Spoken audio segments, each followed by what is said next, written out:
वक्फ कानून पर supreme court में आज अहम सुनवाई है। इसको लेकर all India Muslim personal law board के मेंबर मौलाना खालिद फिरंगी महली का बयान सामने आया है। सुनवाते हैं आपको।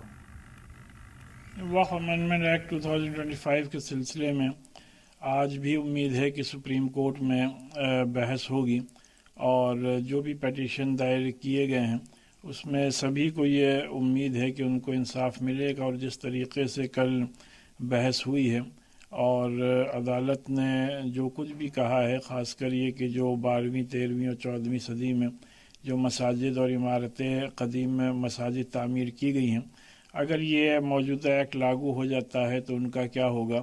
और उसी के साथ साथ अपनी तरफ से जो बात कही गई कि चाहे मुल्क का आर्टिकल 25 हो या मुल्क का आर्टिकल कॉन्स्टिट्यूशन का 26 हो, जिसमें कि अपने रिलीजियस अफेयर्स को मैनेज करने का अपने मज़हब के एतबार से पूरी मजहबी आज़ादी दी गई है, उसका क्या होगा अगर ये एक्ट लागू हो जाता है। तो इस किस्म की जो बहस के दौरान बातें आई हैं उससे उम्मीद है कि हम लोगों को जो अपने मुल्क के कॉन्स्टिट्यूशन में जो रिलीजियस फ्रीडम गारंटी की गई है वो इंशाअल्लाह बाकी रहेगी।